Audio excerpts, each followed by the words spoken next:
a system.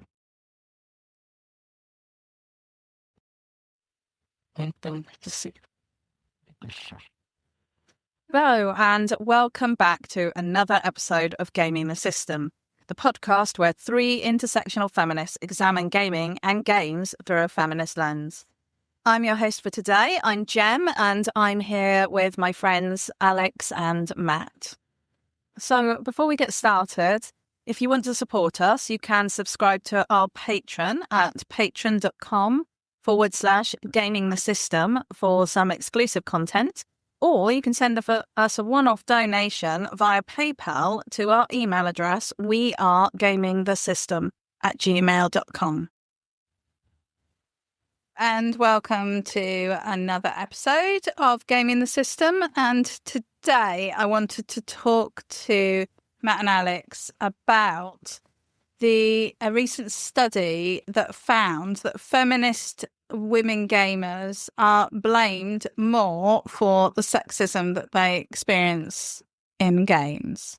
So just to give you a bit of a background on this, in a recent study published in the journal Sex Roles, they highlighted a troubling reality for women in the world of online gaming.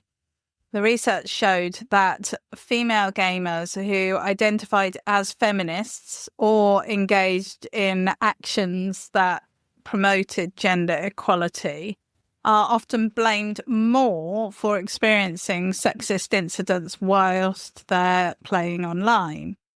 So this was more pronounced among participants that held stronger sexist attitudes to women gamers. So online games are historically dominated by male players, but we now know that 50% of gamers are female. So, this is going to be affecting a lot of women in these spaces. And we've talked in the past about how female gamers might hide that they're female because of some of the hassle that they get online.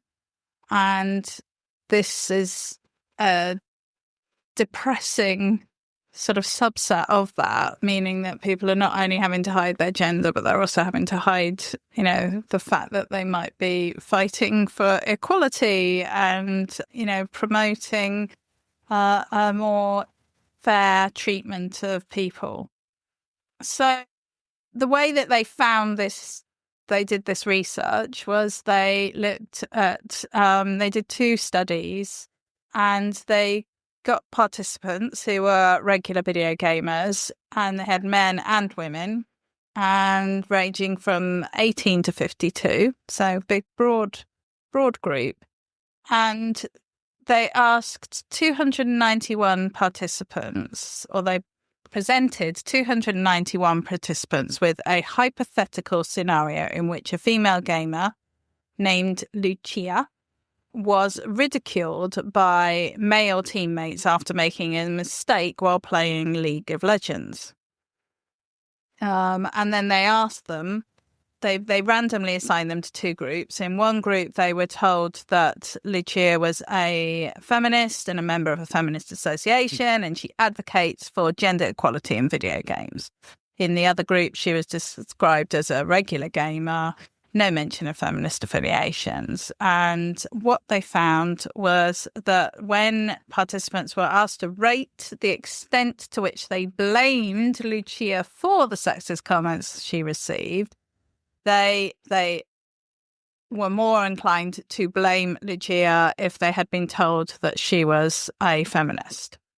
In the second study, they looked at 400 participants, and they were presented with a scenario where Lucia either engaged in normative collective actions, so for example, signing petitions, organising peaceful protests, or non-normative, so things like hacking a website, disrupting an event, and in support of equality in gaming.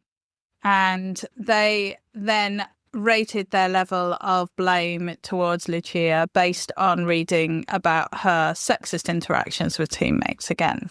And in both cases, they found that when she was described as a feminist, or she should have been engaging in more extreme interactions or efforts to sort of resolve that situation. She was, more of the blame was put on her. So I was wondering, what is your sort of initial thoughts? What are your initial thoughts when you hear about this study and these results? I'm not surprised, sadly. I just feel like it's a trend that you see across lots of different areas of women's lives, generally. One that springs to mind off the top of my head is when women get blamed for rape because they wore a provocative outfit, for example. It's that same sort of line of thinking. Not saying it's that as extreme as that, but it's the same sort of follow through, if that makes sense. So I'm not surprised. It's very disheartening, indeed, to hear about. It doesn't really make sense in my head. I just don't really understand why anyone would see that as a reason to blame somebody for failing because they happen to be trying to promote equality. Doesn't make sense in my head, but it's not surprising for me. I'm sure I'll have more to say once Matt also shares his thoughts as well. Yeah. So, do you both know who Sidney Poitier is? Yes.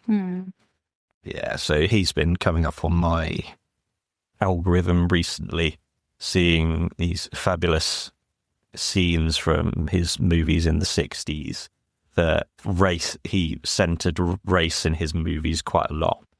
And whenever he's having, that's the kind of like representation of race needs to be, because that's where it's at its rawest, and the raw reality of these situations.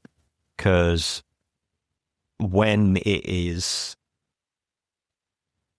done cheaply, it does a disservice to everyone, because it's only there to placate the white people who get angry when they see the way that some white people behaved in the past, and it not just being about, they said this one thing once, or maybe this.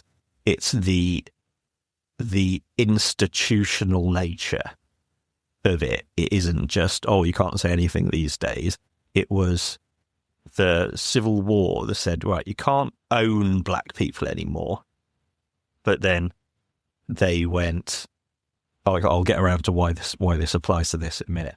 But the reality of the 500 years of the first time say slavery occurred in America right up until now, how it isn't, it went up till the Civil War and then it's been fine since then. I don't know what anyone is making a problem about, when it is in fact an institutional system that we are still inside that system. And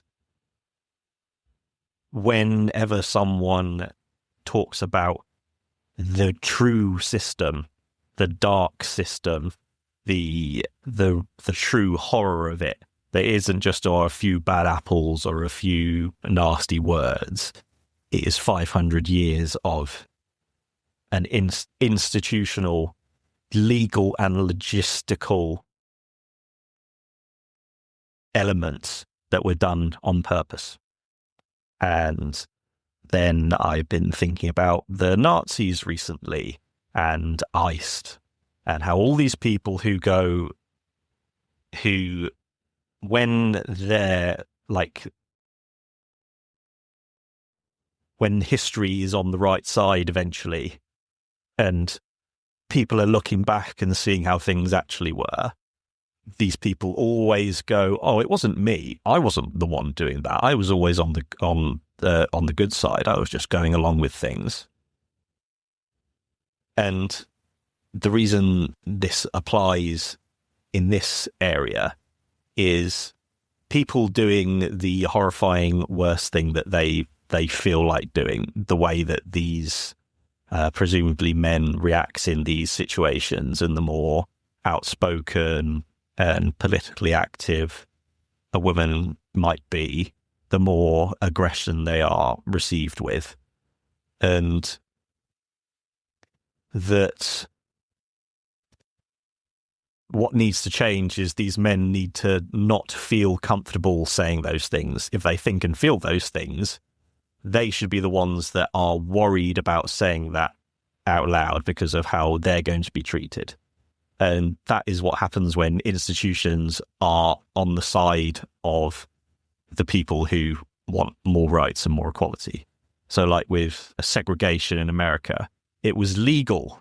That was the law of the land up until the 60s. And then with all the civil rights protests, eventually segregation was made illegal. The institution changed and said, right, it doesn't matter what you think or feel. You can't separate black and white people anymore. And at that time, there were a massive portion of white people in the country that hated that and were terrified of that. And it took a long time for it to settle in, for it to change. And now no one thinks about it twice for the most part. But that institutional change used to come in on the side of the people, of say, in this case, of women. The institution, which is the gaming industry, the game developers, the game publishers, and the governments need to come in and go, yeah, this, you need to be able to come on and be yourself and not be attacked for things about you.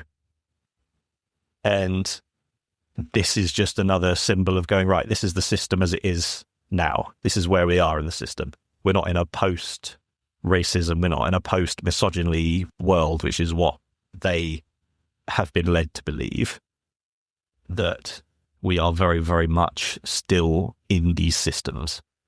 And it's important that is clarified to us consistently, to go, oh, not everything is better. A lot of things are exactly the same as they have been. And some things are getting worse. And if we don't stand a chance at fixing things if we don't understand the current situation. No, I mean, the first step to fixing something is admitting that there's a problem. And if you're in denial about the fact that there is actually an issue, then you're not going to put the effort into to solve that situation. And so I think that is a big problem. Especially if you're, at the moment in the current system, you have the most power and authority. Absolutely. Then you have to educate yourself on that, and then choose to raise people up or to just not use your privilege to punch down. Yeah. I mean, the study found that it was the people who already held sexist attitudes who were more inclined to behave like this and to have these opinions. I think the problem that we have is that sexism is rife within the gaming industry because as we've talked about so many times before, so many computer games are just reinforcing sexist stereotypes and gender sort of norms and problematic behaviour and all of these things, and they're not really being checked. So they're sort of reinforcing this sexist behaviour, and then what we're seeing is those sexist attitudes, and then creating a scenario where people are saying, well, it's her fault that she's being harassed, when her political views have nothing whatsoever to do whether she's being harassed or not. They're two completely separate issues. And I think, I don't know if either of you have watched the Manosphere with Lucia, but it's well worth watching, actually. It's not as infuriating as it would appear to be. Because it just that he hands them the rope for them to hang themselves, and which they quite successfully do. But what it does say is that, there is this whole industry that's out there deliberately trying to peddle those sexist attitudes and this misogyny. And this is a direct negative result of those attitudes. This is one example. It's a relatively small example, but, it's a fundamental example, as you just explained, Matt. So I'm just wondering, one of the other sort of adjacent studies done around this topic was looking at this idea of being a sort of feminist killjoy. And it was just released this year, but they found that women often don't call out this kind of behavior when they see this sort of sexist or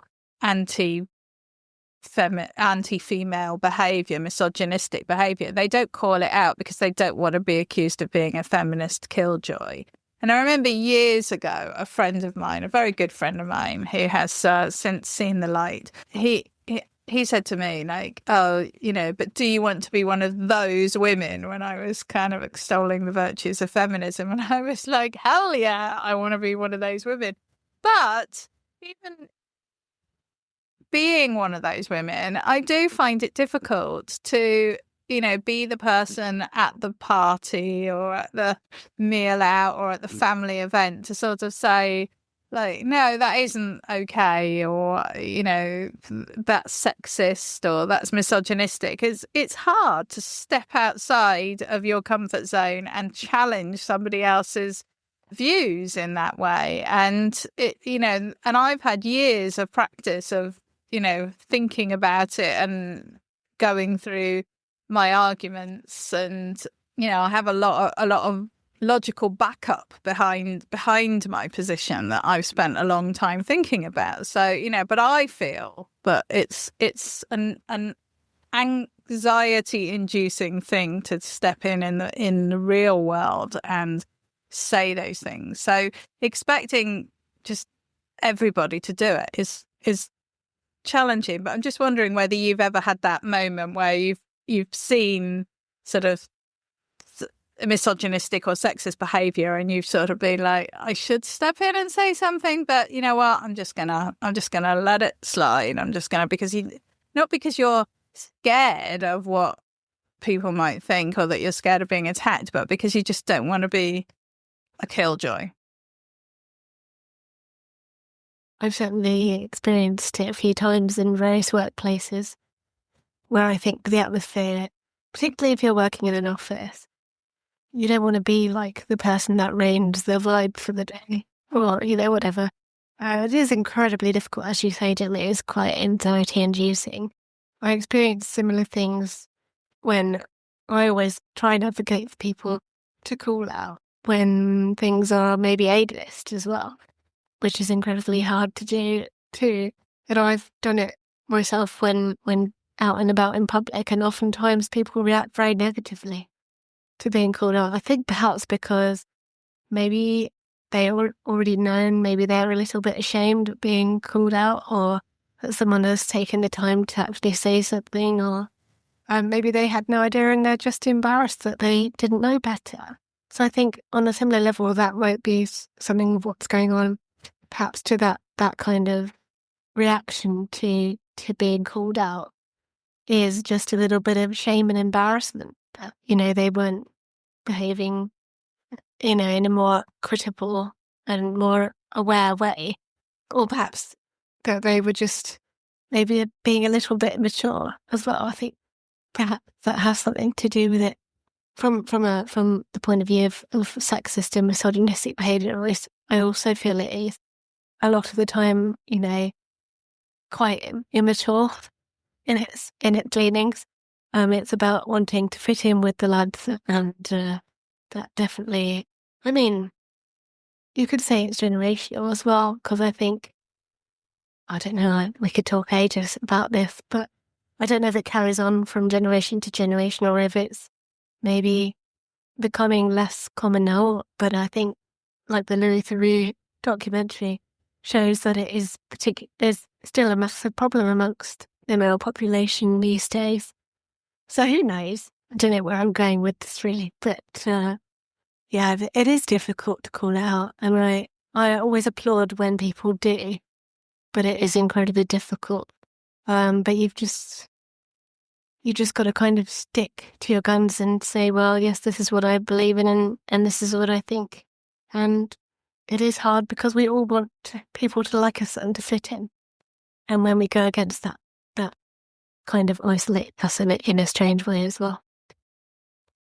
Jem, when we did our episode with Tom recently, you asked a fabulous question about whether we, as feminist men, ever try and pass as depending on what environment we're in, we can pass as if we're not feminist men and that we're just one of the boys. And this is another area where I think it's different, because if it's like a social thing between men, then it's a much simpler scenario. It can be. But when it's an intergender situation, it's a lot more like a potentially charged environment, because the patriarchal dynamics that are as old as time between men and women have not been completely neutralized yet. And so you have no idea of the range of people that you're going to be interacting with. And it's an area where I think you have to pick your battles, because I think a lot about how I would justify my feminism if someone called me out on it, and trying to come up with like reasons to convince other people, because that's what it can feel like, to go, right, how do I convince you that you were wrong to say this, and also to think, oh, maybe, because every time I read a thing that like goes a different possibility, or a thing that I think out is wrong and stupid, the first thing I do is go, am I wrong and stupid? Am I wrong about this? What if I'm wrong about other things? Yeah. But then I think it needs to be enough that we know that that's who we are. You know that it's part of who we are. And we can pass by not putting it out the front. But as long as we're able to go, right, this is part of my core identity. It's part of my soul. It represents part of my soul, because that's the conclusion that we've arrived at. And you don't need to label yourself or call out specific things in certain areas, like going, actually, I'm a feminist and I think that is the wrong thing to say, which is how you think and feel. But you can, by the way that you interact with the world, you can create a passive, more positive environment. So, like, if you go to, you could ask someone, like a man in your group, what are your pronouns? And go, oh, that's stupid. Go, what are they?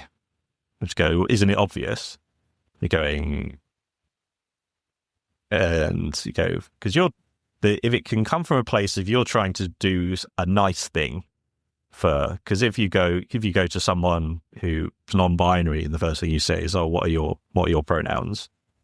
And they go, oh yeah, I'm this and that, they and them, whatever. It's a harmless thing, because everyone has pronouns. It's just a matter of what they are. Because most people, you go, oh yeah, if someone doesn't care, just knows it's a thing, but just goes, oh yeah, I'm he him. Might have never thought about it. Just goes, yeah, that suits me. It's fine. Whereas if you say that to someone who goes, ask, oh, what are your pronouns, by the way? or any other number of feminist things. We go, how are you feeling? What did you think about this? What did you cook yesterday? Do you like cooking? Any number of non-stereotypically male things. This is particularly good for men to sort of, if they are antagonistic, they can take things as insults that you're saying as things that are objectively nice things. So if you ask someone something like, oh, do you like cooking? Or they might go, oh, you think I'm some kind of fairy queen or some kind of housewife?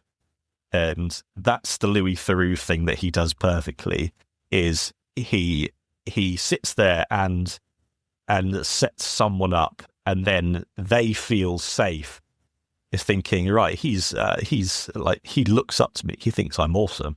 And so they be the way that they truly are. And that's when you see them outside of, like, in the clear light. Because when you see them in their group, inside their manosphere, that's what causes the feeling of me going, maybe I'm wrong. Am I wrong? Am I stupid with these things? But then when you take them out of that context and you see them that way, that's the moment when you go, oh no, they are unhinged. Their way of dealing with things, this person is unhinged, and not everyone is like that. There are the leader unhinged people, and then people who sort of assume that, go, oh, they're probably normal-ish, and that's fine. But then if you ask a question that triggers that aggressive side of them, that's when other people can look and go, well, I think that there are only two genders, but my brother's gay, and he called him all sorts of gay slurs attached to his misogyny.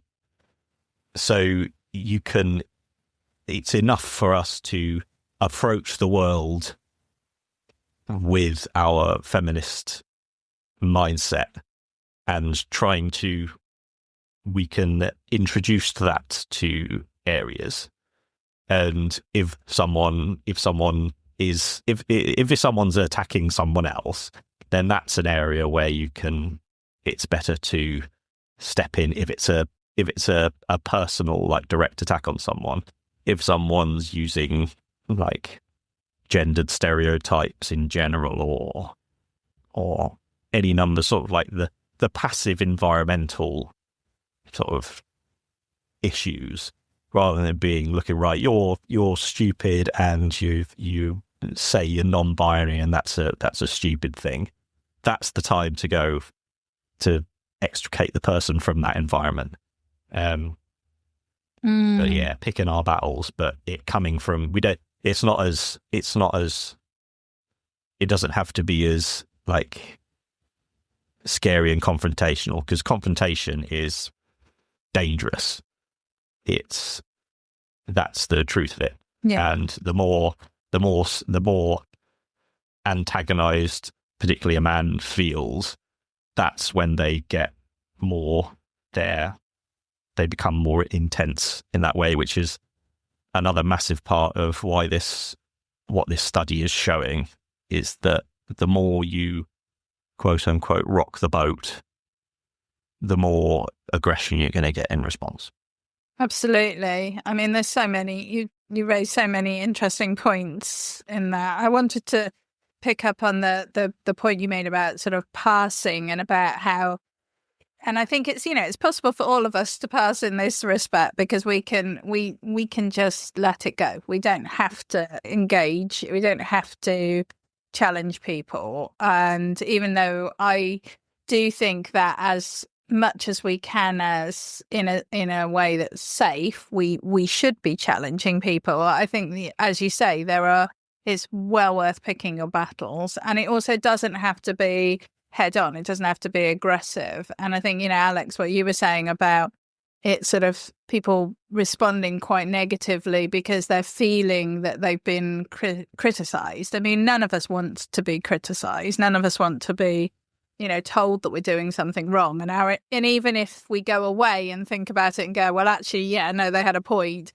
at the time, our instinct is to be defensive. So I think, it's quite important, and it's quite incumbent on us as active feminists who are, engaged in this issue and thinking about this a lot, to actually be a bit clever about how we challenge people, and to not do it in a sort of conflict in sort of aggressive way, but to actually do it in a more, come and join us. We're the right side. Humour also tends to help quite a lot. I very rarely am thinking quick enough to deploy wit in these situations, but I think it can win people around without them really realising as well. If you, not saying make a joke at that extent, but you can get them to see your side of things through humour. Definitely. That's part of the killjoy thing as well, is the idea that being feminist means that you're boring or uninteresting. Yeah, taking the fun out of everything.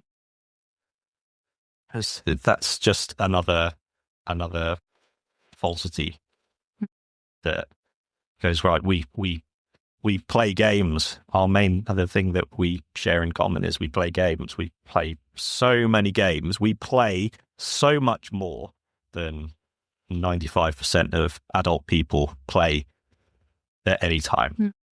And I know that my gaming life is interesting because I find it interesting.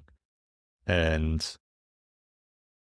that is just another thing where we need to be unlearning these internalized messages that we feel about ourselves in,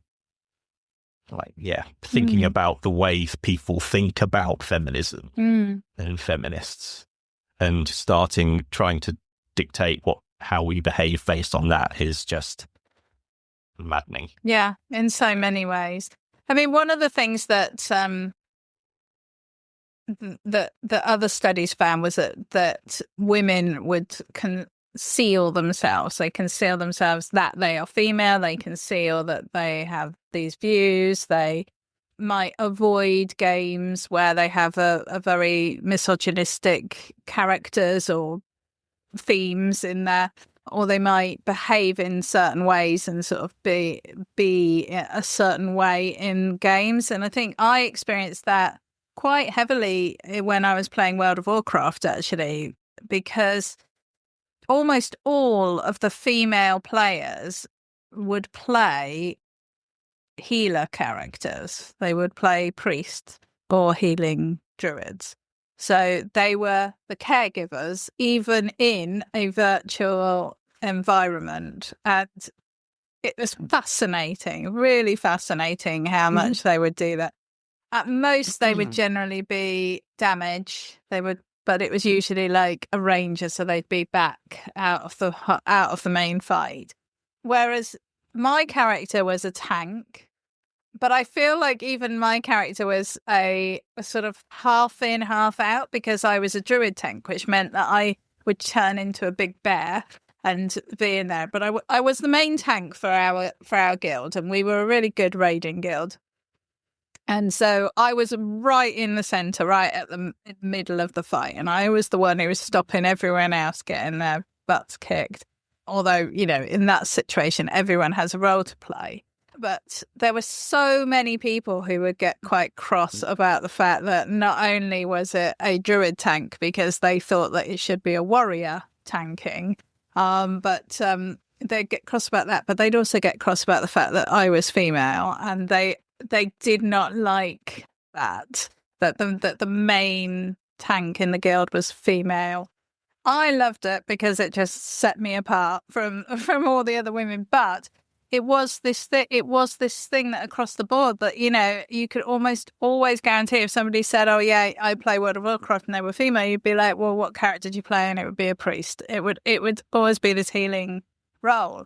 And I think that there is an issue where women in online spaces do end up conforming to gender stereotypes because it's easier than standing against it in any way, whether that's by playing big bulky warrior characters, or by calling somebody out, you know, the bants on the in the group chat and all of that you know, it's almost taking a step further back than asking them to challenge things. They're literally like minimizing themselves down so that they're not having to get the abuse. And I think that probably speaks a lot to the level of abuse that female players get in these online spaces. And when people talk to me about my experiences in those spaces, I would always say that I didn't receive a lot of abuse for being female, but then I'll be talking and I'll say, yeah, like I just did. You know, there was a lot of people who didn't like the fact that I was a female tank, and there were people who refused to join our guild because of it. They said they wouldn't be part of a guild where I was tanking. You were too much of a disruption to the state. It was my big bare butt. Causing too much distraction. There were lots of jokes about that to me. But I think, you know, I was also older when I was doing that. I was in my late 20s, so I had a little bit more about me. I was married. I was, you know, I hadn't owned a home. You know, I was kind of doing the grown-up stuff. So I think had I been doing that when I was younger, I probably wouldn't have played that role, and I probably wouldn't. I mean, my previous character on the game that I helped to run, was a nymph, a wood nymph who ran around in barely any clothes. I mean, it was all text based, you can actually see anything. But you know, that was the character that I decided to play in that environment, because you know that fitted in more in that world for me. So I think, you know, it is interesting to see how that's changed. I mean, do you feel like is there a kind of acceptable female way for women to be in an online space? An interesting question. I was thinking about how men tend to react to the presence of a woman in an online gaming space.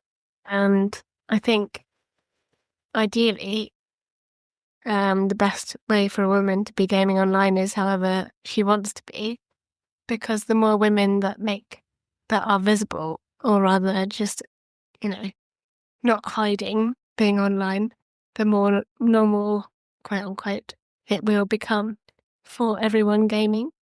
Kind of bringing back to the phrase I used earlier, the disruption to the status quo. If I'm being, I don't know, maybe if generous is the right word, but what women gamers represent for those men is a big changey disruption, something that shakes up what's normal for them. And they may be reacting perhaps with fear or uncertainty and just, you know, not really sure how to handle it. And that's being incredibly generous, because really, you know, they've been conditioned to feel that women don't necessarily belong in these spaces, which is, I think, the more prevalent view. But there's a lot at play. I mean, I'm going to obviously have been playing armchair psychologist just then, talking about things like fear and that sort of stuff. But I think it all kind of wraps itself into one. And I think the more that we can normalize women being gamers and women in online spaces with everyone else, the more accepted it will become, which again is in a pretty obvious statement, really. I'm not exactly breaking new ground here, but it's just interesting to sort of ponder, you know, all that's at play in these situations. And I think it is disappointing that it still happens to a lot of women. Just recently, I think in the last sort of year or so, I decided I fancied a bit of time gaming with a group of Tom's friends, and they were playing Scrabble. And I thought, I'll pop on and play some Scrabble. And we were all on voice chat and stuff. And then someone who joins the group occasionally, but who I didn't know, and they didn't know me, obviously, we hadn't been introduced. We were all chatting normally, and then the conversation stops and the guy goes, "Can I just ask something here? Who's the woman?" Like that. And it all became super, super awkward. I was really disappointed in myself because I didn't really speak up. Because I was just a bit like, oh my God, did that just happen? Tom didn't speak up either, and he felt really upset about it after. So for Tim not to worry. Because we were both just a bit like, oh my God, where is that? And then one of his friends was like, "Oh mate, you've got to work on your introductions." And then from there it kind of de-escalated, and it got extra awkward when one of them was like, "Oh, it's Tom's girlfriend actually," and then he was like, "Oh, sorry." But it was just really, I'd obviously wrong-footed him to such a degree that he felt like he needed to ask that question. Perhaps that group doesn't often game with their other half very much, but it certainly, unfortunately, put me off from joining the group in future. And I think Tom has, that person joins the group every now and then, but Tom isn't like close friends with that person. So it's kind of, he's just sort of happy to not be around. But it was an interesting one, but it definitely left me feeling a bit unsettled and sort of disappointed that I couldn't speak up in the moment. But I think when that sort of thing happened, it just sort of hits you. You're like, oh, so this stuff still occur then. But yeah, it just, I think for me, maybe felt like he was reacting more because he was unsettled by there being a new person. And that's very generous of me to say. But it's strange. That's the thing, isn't it? We always want to believe the best in people, and we want to think that they're being, so we give them the benefit of the doubt more often than not. And I think that's probably the right way to be, but it does mean that people do get away with stuff that, they should be called out on, and, but that could have been a fabulous learning experience. There's again, it's not on you and Tom to educate people. There's like with anything, like equality isn't only the women's exactly to solve. It's not your problem to solve. But having if it had been me, you and Tom, and that had happened, I would have pissed myself laughing first and gone, "Who's the woman?" That was pretty much how everyone else was. Who is the woman? That is a wild thing to say. It is. And go, right, what? And have that be the first thing going, first off, that is a fucking unhinged thing to say, isn't it? That's so far away from normal. And that's like that's the manosphere thing, is going, that is actually bringing that, like expressing that is a wild, like, crashing together of reality and these stereotypes and ways of thinking. Because, like, when you're saying it can become easier to, like, express yourself without worrying so much in places the older you get, because the older you get, the more reality has weighed down on you and beaten into you to the sense of how the world actually works. And the way women are supposed to be, this mythical, like, version of women that the manosphere says they should be, is so just stratospherically incompatible with how life actually works. Absolutely. Yeah, that's such a good point. They want to go, so if to say to you, who's the woman? And then go, oh, that's Tom's girlfriend. And this would go, oh, Tom's, why is she here? Women shouldn't be gaming. Why does women aren't fun? It's just even more funny because all it was was Scrabble. Right? Yes. It's not even like a gendered game. You know? It's just,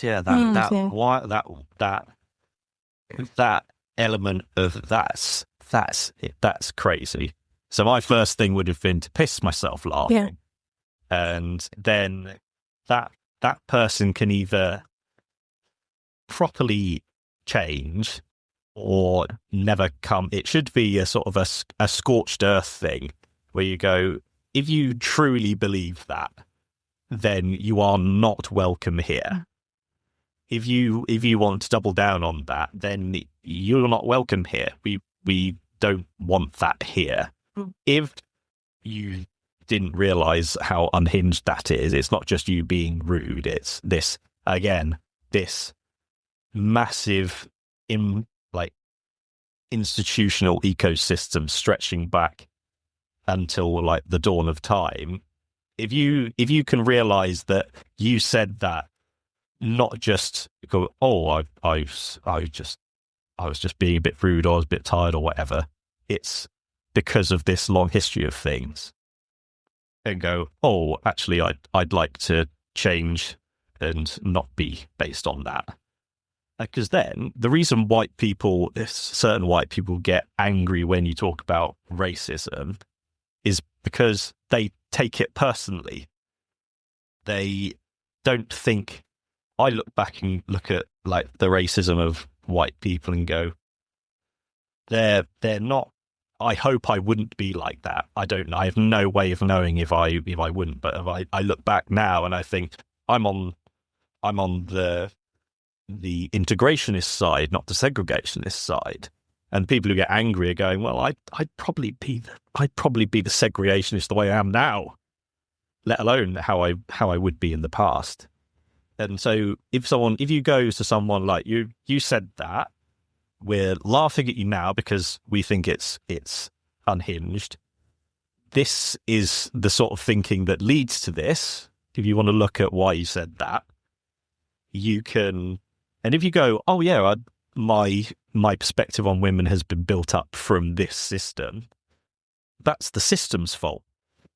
You can, now that you know, you can choose to do things differently, or you can choose to say the same. But yeah, it's not fair when that sort of person they are normalized in a group setting. That's why, like, again, I'm only coming to these conclusions very recently as to how I express myself and how I interact with other people, and to build a team around you that has that. It's not just what we think is a good idea. It's that it's actually, we are safe places for other people who think and feel like us. So if it had been the three of us and Tom and then a couple of other people, I think between us we would have been able to. It's not just about, because diffusing it isn't fair. It's not fair that we should have to diffuse other people's aggression to be able to just pivot it. And I think it's very, very, very, very important for us to be safe places for other feminists and other people who might be vulnerable to attack. Yeah, because that's our passive state. Yeah, and that sometimes that's plenty. That's all we need to do. Yeah, I think that's right. And I think what is the saddest thing about the story that you've just shared, Alex, is that at the end of the day, that excluded you. His behaviour pushed you out of that social. That, I mean, obviously, I'm sure you have contact with those people, but it pushed you out of that. His ignorant, let's give him that, his ignorant behaviour made you feel uncomfortable to the point that you don't want to join in with them anymore. And for me, that's the problem there. You know, you've been pushed out when he was the one in the wrong, and that's what happens so often for women. And, you know, anyone who isn't, you know, doesn't fit the I don't know, the dominant part of society. So I just wanted to, you know, this idea of the safe space and what you were talking about, Matt, about sort of providing, I suppose, backup for other people. I'm really aware that we're already gone massively over time. So this is just I just want a very quick response on this, and then we'll close the episode. But how do you feel that doing this podcast has impacted you in regards to these issues? Do you feel that it has made you a potential target for sort of more negative attitudes, or do you feel that it's made you stronger in your views and more confident, more able to stand up to things because we talk about it so much, and you know that, you know, there's a small but vocal group who would be there to back you up if you needed it? I think for me, when we do get any traction on social media, I sometimes do feel a little bit more of a target. But outside of that, I feel really affirmed by what we're doing, and like, I was just thinking about it today, how nice it feels to be able to chat about these sorts of things with you guys, and just sort of think, there's a group of people who I'm friends with who I can talk to about these things, and I know that there'll be that support from them, that safe space, like you were saying, Matt. So yeah, that would be my very quick answer for you. Yeah. It's every time I think about, I worry about someone knowing about my feminist self.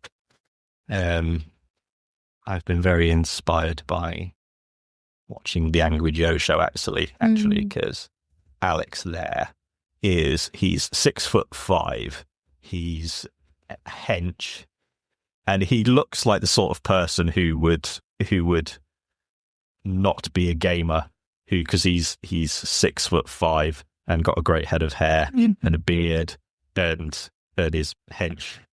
But every time, he's so just ridiculously himself, his complete unique self at all times. He's a level 2 Magic the Gathering judge, and there are only 3 levels of Magic the Gathering judge. And if he could out nerd literally anyone who might say to him, "Oh, you can't be a real gamer." Go, dude, I have won thousands of dollars playing Magic the Gathering. I'm a level 2 Magic Gathering judge. Look at all my cards. I've got ring binding cards. And this idea that you can be a really like relentless version of yourself. And what that does is means that you are forced to find people who accept that real you, rather than fitting it around. And what I've always done is try to contort myself to fit what I think other people want me to be, which is a mad thing anyway. And so, as with feminism, that it reflects part of my soul. So to try and tone that down within myself would be catastrophic for me, because it's part of the real me. And if we can have that real us be at our center going outwards, that's the way. Well, we'll end there. I think that was just a really nice sentiment, Matt, and I think that's a perfect way to end the episode. So thank you both so much for your thoughts on this topic. Yet again, I thought it was going to be a quick one, and I should have known better. One day I'll get it right. But yeah, thanks ever so much. We're here every Thursday and we're releasing stuff all the time. So, if you've got something that you think we should be talking about, let us know. If you've got any thoughts on this episode, comment, like, share, get us out there. This is important stuff that we're talking about. And, the research is showing that things are still problematic and we still have work to do. So, we are talking about it all the time and we are a safe space. So feel free to join us in our little feminist echo chamber. So thank you both very much and we'll see you soon. Bye. We hope you enjoyed that episode of Gaming the System. If you want to support us, you can donate to us through our PayPal by sending it to wearegamingthesystem@gmail.com if you want to send us a one-off donation. If you want to donate to us monthly, you can subscribe to our Patreon at patreon.com/gamingthesystem. Until next time, bye-bye.